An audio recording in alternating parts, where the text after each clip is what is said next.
We have all been told the same story since we were children. Save your money. Prepare for the rainy day.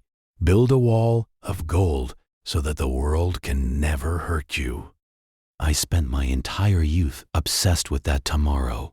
I spent every waking hour terrified that one day I wouldn't have enough. But what if I told you that the tomorrow I was saving for never actually arrived, and when the day finally came that I could afford to buy anything I wanted, I realized I couldn't buy the one thing that actually mattered, a single breath of life for the person I loved most. Today, I am going to tell you the truth, a truth that shattered my world and rebuilt it into something meaningful.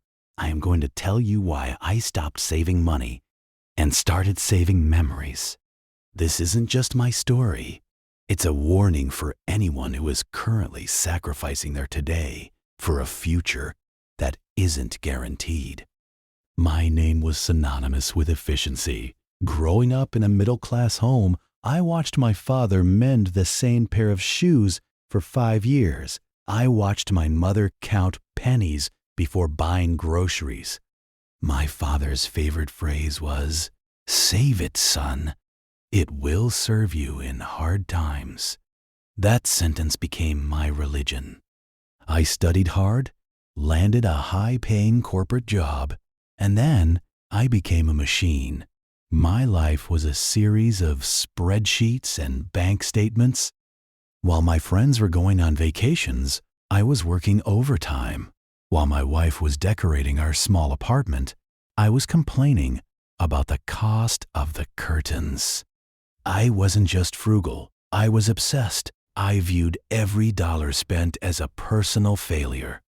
I thought I was being responsible. I thought I was building a fortress for my family. But looking back, I wasn't building a fortress in Flermone, was building a golden cage, and I was locking everyone I loved inside it with me. I told myself that once I hit a certain number in my bank account, then Larn Farzan, only then Larn Faral 1, or I allow myself to be a father, a husband, and a son. The zeros in my bank account grew, but the warmth in my home evaporated. My father was getting older. His hair had turned the color of ash, and his steps had slowed. He didn't want much to rid, he never did. One evening, he sat me down. His hands were trembling slightly as he held a faded photograph of our ancestral village. "Son," he said softly, "Ibiv worked my whole life. My only wish now is to take the whole family back to the village for a week. I want to sit under the old banyan tree and hear the stories of my youth one last time. Let these stens go together." I didn't even look up from my laptop. "Dad, do you have any idea what my schedule looks like? If I take a week off now, I lose the promotion. The market is volatile. We need to keep saving. Once I reach my target, we will go anywhere you want. We still go to Switzerland, not some dusty village." My father didn't argue. He just gave me a small, sad smile. Greta, the kind of smile you give a child who doesn't understand. His holding a piece of coal instead of a diamond. He walked back to his room, and I went back to my spreadsheets. I thought I had won the argument. I didn't realize I had just lost something I could never buy back. The day it happened started like any other. I was in a high-stakes meeting, negotiating a deal that would add another massive sum to my safety net. My phone buzzed incessantly in my pocket. I ignored it. I was making money. I was securing the future. When I finally stepped out of the boardroom and checked my messages, the world turned cold. 20 missed calls from my wife. One text, "Come home now." "It is your father." I drove like a madman, my heart hammering against my ribs. I kept thinking, I have the money, I origin, Hire the best surgeons.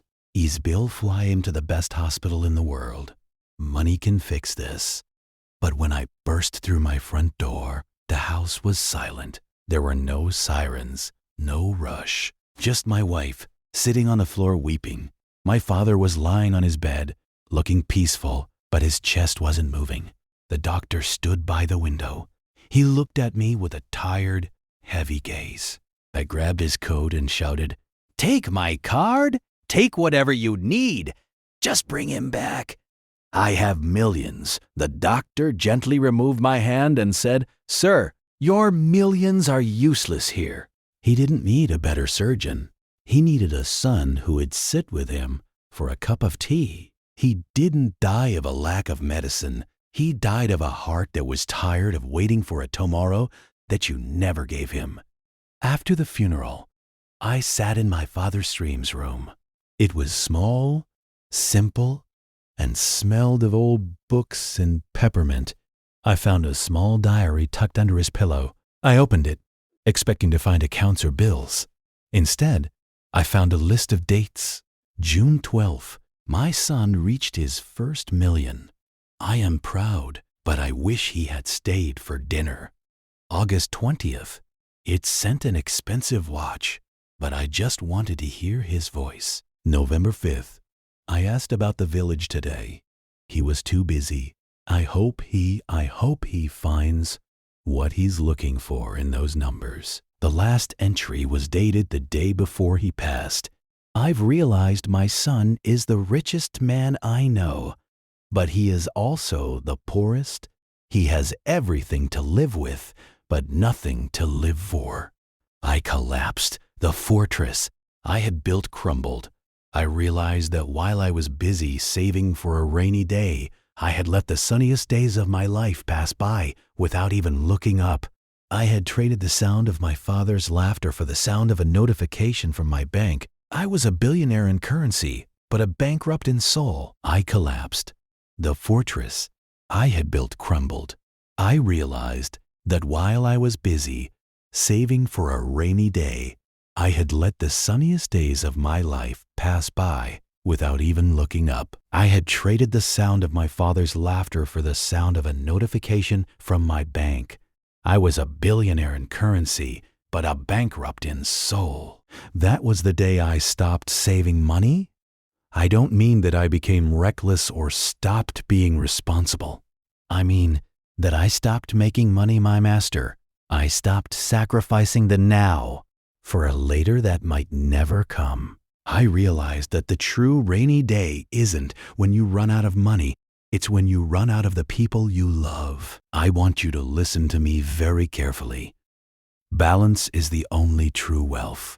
Save for your future, yes, but do not murder your present in the process.